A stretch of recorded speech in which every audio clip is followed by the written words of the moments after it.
Okay, so on this 2016 GMC Sierra, it has the cordless charging feature that you're supposed to be able to lay your phone right here, and it charges it up if your phone has the cordless charging function. This particular phone does not. So I come across this on Amazon. Magic tags, wireless charging receiver. This is supposed to fit my phone. This is what they call the short version.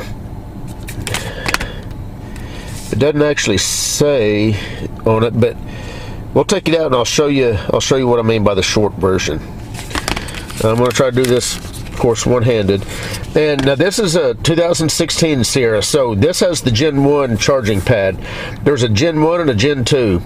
The original Gen 1s, which is what this is, when the newer phones, when some of the newer phones started coming out, for some reason, the Gen 1s had a hard time picking those up and initiating a charge. So GM came out with a Gen 2, and you could upgrade. I think everything from about 2017 or 2018 on has the Gen 2 built in it. This one, 2016, is the Gen 1. So even if I had a phone that had the cordless charging function, it may or may not, depending on the phone, pick it up and charge it. You can do some Googling, and the differences between the Gen 1 and Gen 2 is the Gen 1 has one charging coil about right here, and the Gen 2 has three. It has one here, and then one right that kind of overlaps those two. And I have no doubt that regardless of what phone you have, you throw it up there, it's going to charge it. You can just tell by the amount of charging coils that it has to be able to have a lot more induction potential. So let's go ahead. I'm going to open this up and we're going to stick it on this phone and see if it will actually charge on this cordless charging pad. If I can get it out of the deal. Okay, so here it is.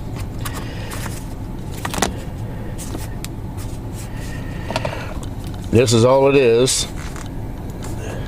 So this has a coil in it, and I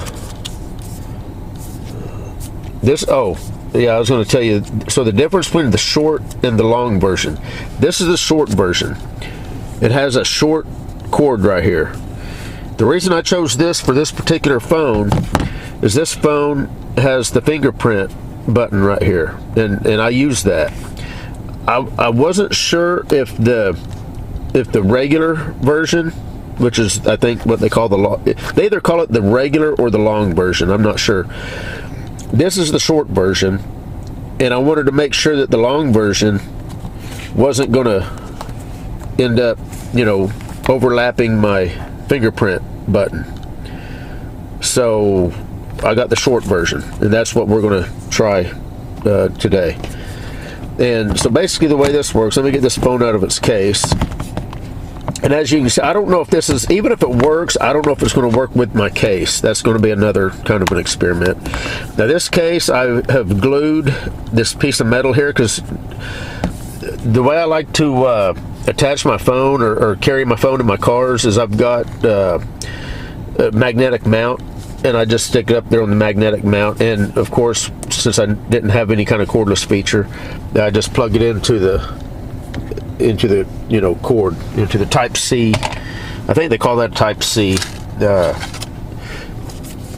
connector, this right here. Now these are not specific for each phone, but the connector is. So they've got the different connectors. If you have a Type C phone, make sure you get one of these with the Type C. If it's the what's the other, the micro USB, I think, make sure you get the micro USB. And then they've got them for the iPhones. But let's go ahead. This is an LG Stylus 4, I think. And all you do is you just plug it in, right here, just like you normally would plug in a cord. I'm going to do this. I'm doing it left-handed and with one hand, and that's it. Now it's got a little piece of tape right here to where you could actually tape it to the back. I mean, the better way to do it would to somehow secure even all the way around the edge. So at this point, I'm going to flip it over. I'm going to see if it will actually charge. I'll take it off if it does charge, I'll take it off 2 or 3 times. We'll make sure it does it every time. But let's see what happens. There it is. It's actually working. Okay, I'm going to take it off.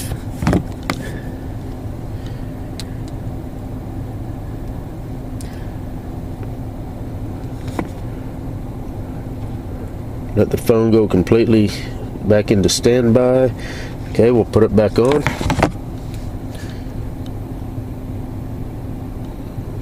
And there it goes. So it is actually charging. I think I paid about $12 or $13 for this wireless charging receiver. So now the question is, will it work through my case? Let's try this one more time just to make sure. I'm going to let it go back to sleep here.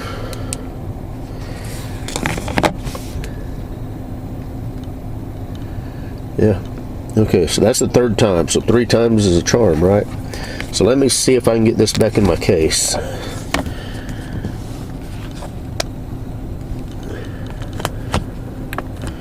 It's not real thick, so I'm sure that probably fit a lot of cases, and that's what it's going to look like. As long as you have a flexible case, which this one's pretty flexible. It's kind of a rubberized case. It doesn't add much thickness to it.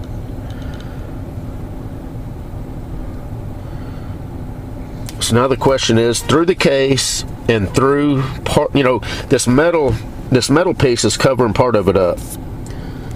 So that's probably not going to help any. Okay, so here we go. Let's throw it on.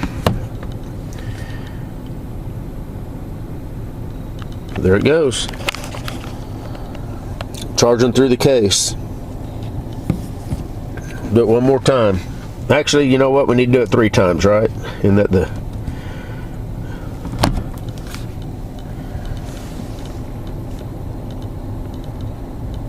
Okay. There's 2. And I'm going to hit the button to put it into standby just so that we can see it come on and start charging.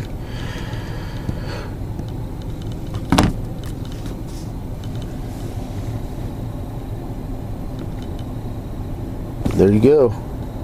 So if you have one of these wireless charging pads in your vehicle, and you have a phone that does not use or doesn't have the wireless charging function, spend the $12 or $13 on the little pad, and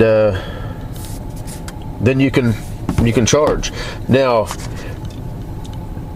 the only thing you're going to need to be aware of is whenever you're inside your house, they make wireless charging stands to where it plugs into a USB port,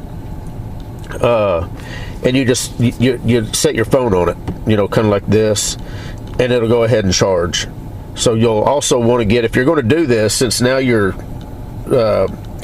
charging port is got a charging adapter plugged into it continuously, it's not going to be convenient to have to unplug this each and every time you're in the house. So what you're going to want to do is get you a charging adapter for the desk so that you can just lay this up on your desk and have it charge wirelessly while it's on the desk. And there are programs out there or apps to where if you ever transfer files to and from your computer, from your phone to your computer, or from your computer to your phone, there's apps that allow that to happen also. So if you routinely use your USB cord to plug the phone into your computer so you can transfer files, you're going to want to download one of those apps to where it will link up to your computer, and you can it will list your phone as another drive and allow you to drag and drop files to and from your phone. That way you won't have to worry about plugging your cord into it. You can just throw this up on your stand on your desk so it'll charge, and then it'll be linked to your computer through Bluetooth or Wi-Fi. They've got them both to where it'll link up through Bluetooth or Wi-Fi, and you can drag and drop your files wirelessly without having to connect a cord to and from your computer. And that way you'll never have to unplug this. All you'll have to do is leave that plugged in.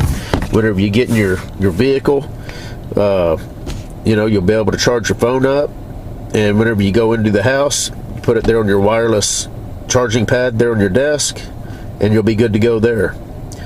So anyway, this is just a quick review to show you how you can convert a non-wireless charging phone into a wireless charging phone so that you can now use your pad in your truck. Anyway, I'll put a link to this particular one that I bought, and to a desk model that you can get for your desk. You guys take care.